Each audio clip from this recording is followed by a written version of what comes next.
And ma'am, on other issues, si Senator Amy Marcos released a video yesterday. Doon sa video, sinasabi niya na ICC is in trouble dahil nagsalita na ang US. And at the same time, she mentioned na merong ICC dito sa Malacanang. She did not finish the meaning of the acronym ICC in Malacanang. But after watching the video, do you feel that she was referring to you? What do you want to tell to the senator? I just want to know, what do you feel? Kasi you're asking me that question, so it seems na ang ICC na binabanggit nila, you believe na ako yon. Tama? I just want to know. Yes. Correct, Yes. right? Okay. Ang ganitong salita, can you just say ano yung word na ginamit? I watch it, but I just want to hear it from you. Well, based on the video, they said na I refers to Impacta, but they did not finish the Yeah. meaning of the whole Meron lang, yan, okay.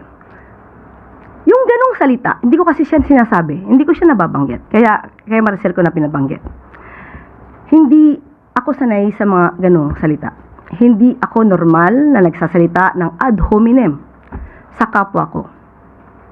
So, kung sila ang nakapag-describe ng ganong salita, alam nila kung ano ang ibig sabihin nito, alam nila ang description ng salitang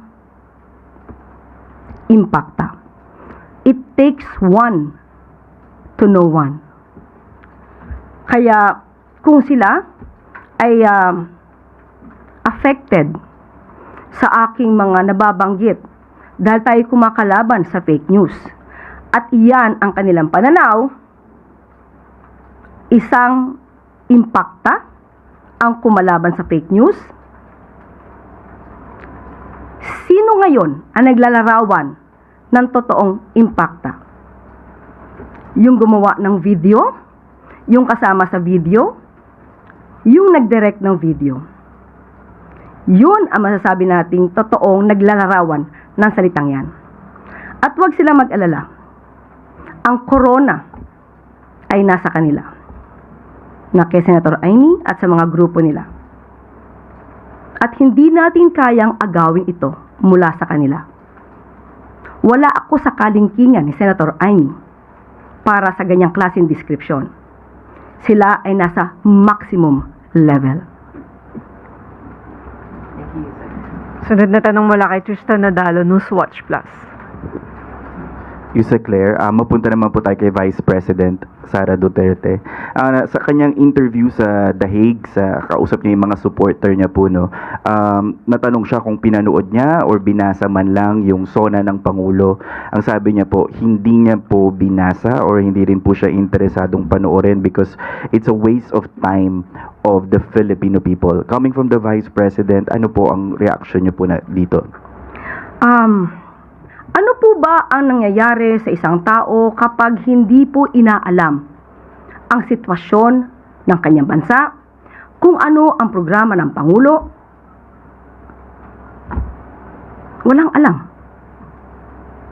Sino man, hindi tayo nagpapatungkol in particular sa sino mang tao.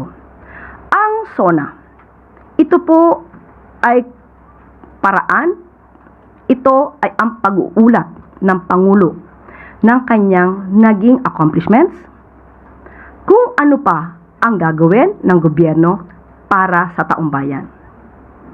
Ito po ay base sa konstitusyon. Ang hindi pagbibigay respeto sa SONA ay hindi pagrespeto sa konstitusyon, hindi pagrespeto sa institusyon. May mga tao na ang nais ay manatiling walang alam.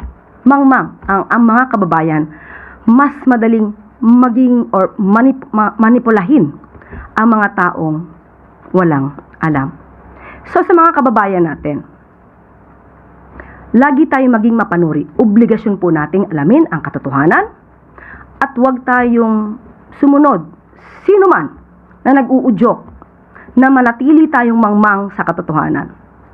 Mabubulag po tayo dyan. Obligasyon po nating alamin para hindi tayo manatiling mangmang sa katotohanan. During that interview, natanong din po siya tungkol sa loobin niya kung expected bang makulong si former House Speaker Martin Romualdez dahil nabanggit ni Pangulong Marcos yung kanyang pinsan po sa kanyang SONA. Ang sabi niya, yung sa 20 pesos nga lang na bigas, hindi natupad. Meron din daw po siyang hiniling noong pumayag siyang tumakbo. Yung isa po gusto niyang gawin para sa kanyang mga anak na gagawin niya gabi-gabi. Kaya para sa kanya, hindi pa rin tinupad to ng Pangulo. So bakit pa daw po maniniwala at manonood sa SONA? Okay, parang ito po yung waste of time sagutin dahil sa walang basihan at walang kakwenta-kwentang mensahe. Alam po natin na lahat ng ito ay kasinungalingan. Nandiyan ang 20 pesos kada kilo na bigas na marami na pong nakaka-avail. Marami na pong nabibinipisyuhan sa mga kadiwa centers natin.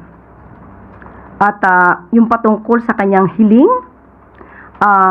kayo na po ang mag-compute kung ito ay napatupad, kung magkano magiging gastos ng gobyerno kung ito mang kanyang hiling ay ipinatupad ng Pangulo. Ano po yung hiling na yun, ma'am, if ma-remember lang po ng publiko? Baka alam mo, sabihin mo na sa amin. Any idea? Okay, I will answer. Any idea? Ayun po yung pag-uwi, ma'am, sa Davao on a daily basis. Gamit ang? Ang chopper po. Si Tristan po ang nagsalita. Okay na? No, seriously, Yusek, can you tell us what was that condition that she asked of the president that she is claiming now that was not fulfilled? Alam naman natin, sa kanyang dating press briefing or press con, nabanggit niya na isa ito sa kanila daw pinag-usapan na kailangan magamit ang presidential chopper para sa pag-uwi niya gabi-gabi para makasama niyang matulog ang kanyang mga anak. Hindi naman ito lingid. Kahit sa inyo po. Sa mga taga-media, hindi ito lingid. At si Tristan na nga rin po ang nagpatotoo niyan. Salamat. No, sorry, ma'am. Sorry, Tristan. But does the president now deny that he acceded to that request at any point nung sila running mates pa lamang when they were trying to perhaps come up with agreements? Pag sila nanalo na.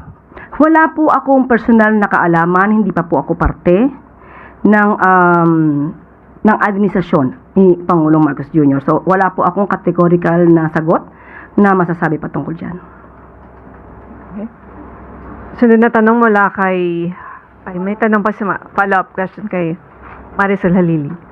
No, Yusek, na-mention din kasi ni VP Sara doon sa interview sa The Hague na the administration is a dictator and that she's not even sure if we will have an election on 2028.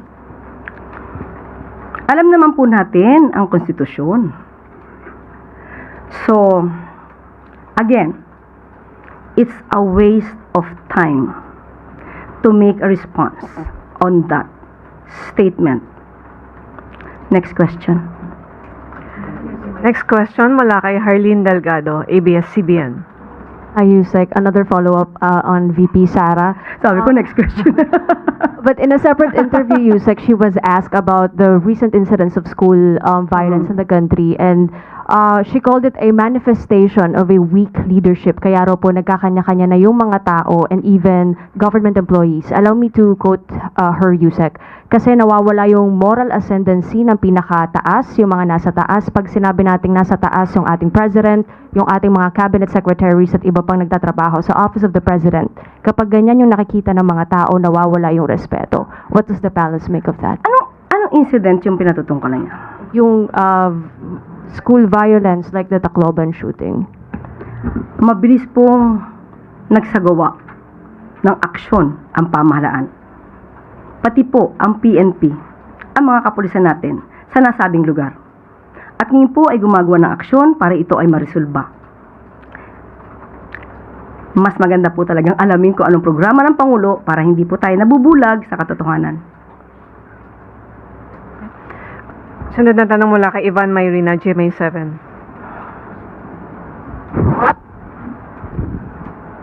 Itatanong ko ho yung reaksyon ng Malacanang sa isinagawang kontrasona ni Senate Minority Leader Alan Peter Cayetano. Tinutukoy po niya ulit ang sinasabing selective justice, pointing to the fact that Senator Bato is fleeing unjustly from justice. And he said, if I may quote, "I believe Senator Jinggoy and Marcoleta are political prisoners. And if it wasn't weaponized, they can at least go out on bail." Sabihin niyo mali ako, but they should be allowed to attend the impeachment. Pantay-pantay bang hustisya o selective justice po tayo ngayon? Again po, I think that regarding Senator Marcoleta and Senator Jinggoy, Political prisoners I daw think. po. Yes. he just said, I think. I believe. I believe. Kung yan po ang kanyang paniniwala, hindi naman din po siguro to ang paniniwala ng Sandigan Bayan. Iba ang kanyang pananaw, iba rin naman ang pananaw ng mga korte. At sinasabi niya dapat ay ma-bail out sila or mabigyan ng pagkakataon na mag-post ng bail. Hindi po kay Senator Alan Cayetano ang pagpapasya. Nasa korte, nasa Sandigan Bayan. So kung ano man ang mga kanyang binanggit, kung yan ang paniwala niya, political motivation, maaari naman po siguro siyang tumayo na lawyer sa dalawa para ito'y mapatunayan. But definitely, may mga ebidensyang nakita at yung dalawa po na senador, ay maaari naman nila itong pasinungalingan habang sila po ang magbibigay ng kanilang depensa. Sunod na tanong mula kay Maricel Lili, TV5. Good morning, Yusek. Connected pa rin po kina Senator Marcoleta because he filed a manifestation before the Senate asking na baka pwede silang sumama ni Senator Jinggoy doon sa impeachment trial despite the fact that they are facing charges. Although it's still the decision of the impeachment court, but what do you think about this manifestation? Should they be allowed to join the trial? So if ever they will be allowed, they will be practicing their profession. So, if that would be the case at inalaw sila, maaaring lahat ng mga professional na nakakulong habang dinidinig ang kaso ay hahayaan na rin na magtrabaho. Halimbawa, ang isang abogado, ang sabi ng korte, may desisyon ang korte patungkol dito. Siya ay maaari lamang gawin ang kanyang profesyon or i-practice ang kanyang profession bilang abogado kung siya mismo ang nasasakdal at ipinagtatanggol niya ang sarili niya. Pero hindi siya pwedeng mag-represent ng ibang kliyente. So, kung gano'n ang mangyayari at papayagan sila at magkakaroon ng special treatment, maaaring lahat ng nagtatrabaho na nakakulong ay hayaan na rin magtrabaho habang nakakulong. At nabanggit na rin po dito, nagkaroon na rin po ng desisyon ang Sandigan Bayan patungkol sa motion ni Senator Jinggoy Estrada na hindi pwedeng mabigyan ng tinatawag na virtual freedom ang isang naka-detain. And at the same time, according din kay Justice Carpio, na ang mga tao na nakakulong habang dinidig ang kaso patungkol sa mga kaso ng graft and corruption at kasama din dito kasi similar nature ang plunder, sila dapat ay suspended. So, kung ano man ang magiging desisyon ng Senado patungkol sa manifestation ni Senator Marcoleta, hindi po rin ito mananaig dahil ngayon ang jurisdiction po kay Senator Jinggoy at Senator Marcoleta ay nasa kamay po ng Sandigan Bayan. A certain phrase from the fifth SONA of the President when he is discussing the uplift. He said, ibinuhos natin ang pondo kung saan karapat-dapat at mas kinakailangan. Ang pera ng taong bayan na muntik mapunta sa bulsa ng mga tiwaling opisyal ay naisalba natin. Was there any attempt to steal the funds under the uplift? But the President was able to avert it. Okay. Noong nagsalita po ang Pangulo noong nakaraang SONA, nung sinabi niyang mahiya naman kayo, ay mas naging mapanuri upang hindi agad ma-release ang pondo intended for infrastructure, especially sa flood control projects. Dahil nga nagkaroon ng pag-iimbestiga. So, hindi ito agad ibinigay kung nakikita nila na hindi akma ang pag-aaral at hindi kailangan pondohan. So yung mga hindi nagastos, kaya nga maraming tumutol sa FLR. At meron pang binanggit na pangalan patungkol dito sa for late release dahil po pinag-ingatan ng Pangulo ang pondo.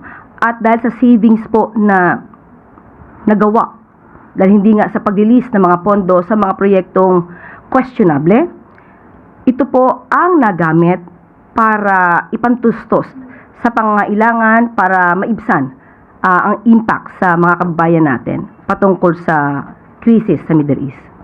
Does that include the allocations for the flood control projects that were removed and realigned under the 2026 budget? Sa ating pagkakaalam ay ito pa lang ay galing sa 2025 na savings at tignan pa po natin kung ano yung pinakadetalye patungkol dito. Pero ito yung mga 2025 na hindi na nasagawa.